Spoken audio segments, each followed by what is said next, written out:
প্রিয়, ব্যথাতে চলে গেছো, ভালোই করেছো। আসলে কি জানো, কেউ যদি চলে যেতে চায় তাকে জোর করে কখনো আটকানো যায় না। তুমি চলে গিয়েছো, ভালোই করেছো। কেননা আমার ভুল মানুষের সাথে থাকার চেয়ে একা থাকা অনেক ভালো।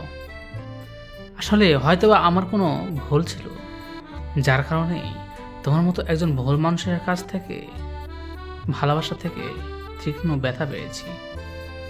আসলে কি আর বলবো, ভালোবাসার মানুষগুলো একটু অন্যরকম। আপনাকে যখন ভালোবাসবে তখন সে মন থেকে ভালোবাসে, আবার যখন কষ্ট দিবে না তখন আপনার কাছে মনে হবে সে হয়তো অন্য কারোর সাথে কোনো রিলেশনে রয়েছে, সে আমাকে এত কেন কষ্ট দেয়। আসলে পুরুষের মন একটু শক্ত, একটু কঠিন হলেও তাদের ভালোবাসাটা অনেক দৃঢ়, অনেক গভীর হয়ে থাকে। কিন্তু মেয়েদের মনগুলো নরম হলে কী হবে, ঠিক তেমনই নরম যে জিনিসটা হাত দিলেই ভেঙে যায়। তাদের ভালোবাসাটাও গভীর হয় না, তারা সহজেই ভালোবাসা মানুষকে ভুলে যেতে পারে। কিন্তু একটা পুরুষ একটি মেয়ের ভালোবাসাকে কখনো সে ভুলতে পারে না। আর কোথায় আছে যে জীবনের প্রথম প্রেম কখনো ভোলা যায় না, এটি বাস্তব। আসলে আমি আমার বাস্তবতায় আমি একটি জিনিস লক্ষ্য করে দেখেছি যে প্রথম প্রেম যতই আপনি চেষ্টা করেন না কেন কখনোই ভুলতে পারবেন না।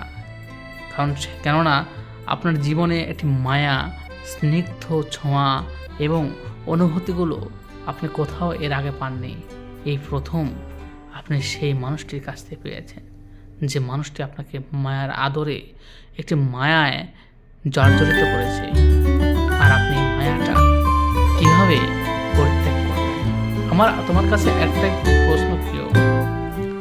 হয়তোবা তুমি আমাকে অভিনয় করে ভালোবেসেছো, হয়তোবা তুমি আমাকে ভালোই বাসো, কিন্তু আমাদের এতগুলো স্মৃতি, এতগুলো সময়, মুহূর্তগুলো তুমি কিভাবে এক মুহূর্ত ভুলে থাকতে পারবে?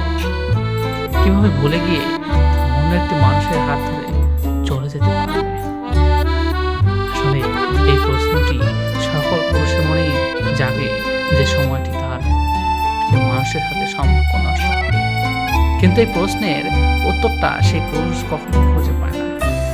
কেননা সে মেয়েটি তো তাকে ভালোবাসে, যাই ভালোবাসা না, তার কাছে এ ধরনের প্রশ্নের কোনো অ্যান্সার থাকে না। এটি বাস্তবতা আসলে অনেক কঠিন। যতটা সহজ মনে করেন, বাস্তবতা অতটা সহজ নয়। বাস্তবতা মেনে নিতে অনেকেরই অনেক কষ্ট হয়। আসলে বাস্তবতা মানুষের জীবনে আসবে, আর এই কঠিন বাস্তবতাকে অতিক্রম করে, প্রতিহত করে